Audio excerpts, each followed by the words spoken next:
Hey, yeah, so this is Nani with Les Bailey and Associates at Keller Williams, and Tracy Ottinger here with Residential Mortgage, and we were just talking about the fact that this is episode 19, and we've really enjoyed kind of getting together and brainstorming about the market, the industry, and we enjoy doing this, so we hope you enjoy watching it. And really just, a reminder that, the purpose of this is so that we can bring you candid information as a consumer or, other professionals in the field and different things to that effect of our experience in real estate. It's funny because we've had conversations behind closed doors, Tracy and I, many times, and we said, consumers need to hear this. Other people need to hear this, because I think there's times that we project things in front of people or we present, and then we don't always give them the raw data, and I think that that's important, the raw stuff. Well, there's so many times in our business where a consumer or client has no idea what's going on behind our closed doors, or how often we're struggling to make things come together because we make it seem seamless on there, right, which we should. But that's probably part of our job. yeah, and that's probably another discussion for another show, because this show we're going to discuss consultations. Right, and the importance behind the consultation. So episode 19 is all about the consultation, the importance of the consultation, how really it's something that is there for the consumer so that they can learn and feel confident ultimately in their the largest transaction in most people's lives. Right. I mean, you wouldn't go to a surgeon without having a consultation and have surgery. I mean, you wouldn't make major financial decisions about your investments and different things without doing research and maybe meeting with your financial advisor. And we would, I think the purpose there again is to have a consultation to help the consumers get as much information so that they can feel confident about their decision in doing that. So, Tracy, what can somebody expect, to hear from you if they take the time to sit down and have a consultation with you? It's funny because we were just talking about that, and it's so common in today's technology world that people don't want to sit down with me and talk face to face. I was telling you earlier, like, they're excited to go out and find their house. That's what they want to do. They want to be looking at houses. They don't want to sit down in front of me for an hour and talk finances. But you're so fun. Yeah, well, I think I am, but that's not the fun part of buying a home or a home transaction. Well, I mean, last time we talked about how it's scary, you're kind of like undressing in front of, everybody when you strip down and look at your, what your credit history is, or where you've had late payments. I really want to buy that house, but I don't want to know what that monthly payment's going to be, because I like that house a lot and I know it's going to be a big monthly payment. Right. But that's the importance of sitting down, and literally it normally only takes about 30 minutes to sit down and figure out what your payment's going to be.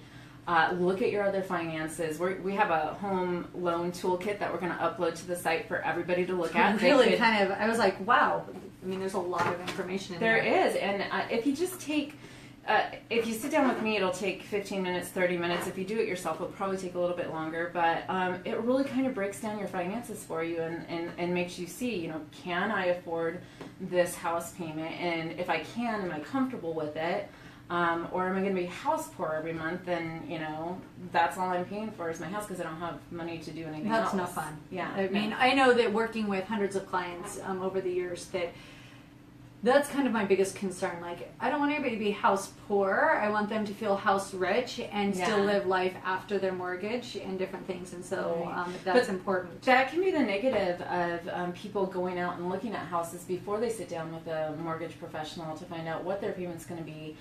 Because they start liking the houses that maybe aren't in their price range, and then they find out what that payment's going to be, and then they have to look at houses that are a little bit, lower than that, and they got their hopes up. But you were saying that's kind of how buyers kind of, get their juices flowing and it's interesting. I mean, they're like, oh, I saw this house, I love this house. They want to get out, so they call their favorite realtor, or they call the listing realtor, whatever that process ends up being, and they get stuck with the first person that got them into the house, or they get excited about the home, or don't know what the payment is. So then buyer's remorse kind of sets in, if they do end up writing a contract and different things to that effect. And so I think it's kind of, what comes first, the, realtor or the lender, know? Yeah. I don't think there's any true answer as far as that goes. I think as long as you kind of take care of both before you get too excited about, one particular home is important. Right. And it's, people call me on the fly all the time wanting to make an offer. I normally, I try to get to my phone, I try to answer their questions and to take 10 minutes to tell you, okay, well, this is what your payment's going to look like on this house when you make this offer. Mm-hmm. Is that something that you should be doing? Is this, you want to move forward with that? Right. And, the loan calculators, as we all know, online aren't exactly accurate because they don't take into account the taxes and the insurance and some of the other stuff. And the loan program. This booklet goes through that with you. It kind of details what you should be seeing in your monthly mortgage payment. So when you've had a client that has actually come in, sit down in front of you and had the consultation, do you see a difference from that consumer to the one that you just kind of... Absolutely. There's a lot less frustration. Mm-hmm. I mean, because they know what to expect. When they've made the offer and they're not sitting down and talking to me until after that, they're frustrated because there's so many different loan programs out there and, they're frustrated about the things they didn't know. Well, you're not going to know it if you don't sit down and talk to me or call me and talk to me about it. Right. And so you were talking about, they get this, whether they come in or not, but it's, e-signed or docu-signed. And so what do you... So, that is the thing. This is not required to be given. This home loan toolkit is not required to be given until after they're in a contract. I like to sit down with the buyers before they're in a contract to go over this because it is so important. 9 times out of 10 people are wanting to e-sign things, and it's easy to e-sign things without reading them. Well, everybody's a do-it-yourselfer. I just, the internet is so awesome, yet there's so much information out there, and I think what I'm kind of hearing is, quieting all the different information out there and really sitting down with somebody who has the resources and the knowledge of... Right. Well, if you said essentially almost a couple of decades. If you read this book word for word by yourself, it would take quite a long time, and you'd probably fall asleep doing it. But if you sat down in front of me, I could be like, okay, this is what this page says, and the highlights. Exactly. Right. Give you highlights. And it's quick, but you're still getting the information versus falling asleep because you're reading it by yourself. Right. Well, like you said, it's probably not the most exciting part of the real estate transaction, yet it is super important. And information, as we know, is power. So definitely. Tell me what you do on your end for a buyer's consultation when they're coming in to sit down and you get the fun part. They love you because you're showing them all the houses. We kind of, like you said, sometimes it's after the fact. Sometimes we have people that'll call up and I like this house. Come meet me at this house. Well, let's sit down and meet. And they're like, I just really want to go see this house. And I'm like, okay, that's great. And so yes, to get the juices flowing and to maybe get into relationship. Sometimes we will go and meet with those people and chat with them and, find out. But really, our goal is to ultimately sit down and get into relationship and talk to them a little bit more. I love helping people, and I can't help people if I don't know what, their wants, needs, and desires are. Everybody's going to have a different want or a different need. Yep. And, prognosis without diagnosis is malpractice. Yeah. My dad used to say that all the time. And I think, I can't do my job to its highest level and efficiency if I really don't sit down and take the time to find out what a client's needs are. So our buyer's consultation really is all about them.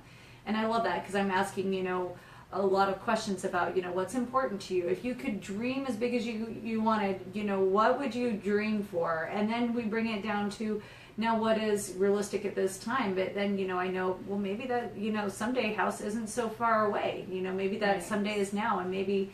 this is where we start today, but we can build a plan for the future. Which is why people call it starter homes. You build your way up to that. Yeah, and unfortunately, that's kind of a term that's almost going away because I think people's starter homes, I'm finding more and more again, are like, $400,000 homes. It's like, wow, you started out where I ended up, Right. And that brings us back to being house poor probably for some people. Well, and there again, I'm going to consult or chat with somebody in their phase of life because let's say you're a young professional, you just entered your career and you can afford that starter home and say that is a $500,000 home. Well, $500,000 home is, $275,000 home of 15 years ago. And ultimately, I mean, somewhere about probably 3 1/4 to be more precise. Right. But, you know, so I got to remember, you know, 3 1/4 was not out of the realm of a starter home when we first got in the industry either. So, Yeah. but if you're building your career up and you're doing, you know, moving forward and your income is projected to increase, no big deal. But I mean, if you're in your retirement age and you aren't putting down $300,000 from your other property on that starter home, you might want to reconsider or reassess. Yeah, that's a what good does your one life too. look like? You know, people that are older, they're looking at retiring. We're not looking at upsizing; they're looking at downsizing, and that's what your need assessment is. When you, and maybe some of the retirement people aren't. Maybe they want to, you know, upsize still. You know, go to a condo, you know, or upsize. You know, there again, I mean, there's. But that's what your consultation is all about, and what you find out when you meet with them. Absolutely, Yeah. and you know, there again, I mean. Military. I love working with military. They come into Alaska and they're coming from all kinds of walks of life. You know, it's always funny because the phone consultation may be like, I want a big lot. Okay, so tell me what a big lot looks like for you, because somebody from California, a big lot could be 0.17 of an acre. So true. Yeah. But somebody from Wyoming, it could be 20 acres. Yeah, 15 acres. And, you know, that's really... I want 15 acres in Eagle River. Well, you know, so that's there again. It isn't a little bit, to go back to your question, expectation conversation, as well as, you know, what's really important, because our market does move so quickly. You know, maybe talking to my good buddy down the hall, and they might have a house that comes on the market. And if I have a clear vision of what their home is going to look like or what is important to them, then I might be able to get them into a property that isn't even on the market yet. Perfect. Absolutely. Yeah. So, you know, I guess we talked a little bit about the downfalls. I mean, like people that, you know, nobody, there again, people just want to look at the houses. They don't want to talk to the lender. They don't want to, you know, sit down and have the consultation sometimes. I mean, that's kind of, I think, our struggle in the industry is to get people to slow down enough to pay attention. And I'm, you know, on the fly, and they're wanting to make this offer, and so I'm trying to get as much information to them as possible. And what's the saying? You retain 35% of what you hear. So yeah, it's like the first 5 words and the last 5 words. Yeah, and they're like, well, you never told me that before. I'm like, but yeah, well, I did, but you wanted to make an offer, so we had that conversation in 5 minutes. Right. And you're thinking about, you know, making an offer on your house. So just taking 30 minutes even out of your schedule before you make an offer on a house to sit down, I think would be really impactful for some people. Yeah. Talking about first-time homebuyers, having the profession coming out of getting a professional degree. I just had a recent deal close where they bought almost a $500,000 house. They could afford it. They're professionals, but it was their first time house. Yeah. And they, you know, weren't seasoned and didn't realize some things, and it was all done over the phone, and it was done quick on the fly, and so there were some questions that they still had unanswered when they closed, which could have been answered if, you know, they just took a few minutes to sit down. Well, and I think that, I mean, we do have a lot of phone conversations with our clients. And text conversations. Yeah, but we've had phone consultations. I mean, to really just pause there, and I think, and say, you know, this is a consultation. Let's ask questions. You know, let's find out more about what your needs are, or what your concerns and different things. I mean, I almost end half of my conversations with, do you have any more questions, concerns, or thoughts for me at this time? Because I want to make sure that I'm pausing enough to address any issues. And normally they say no, but I mean, if they do, then great. That's, you know, what I think is important, is that we pause, because there's some big stuff that happens.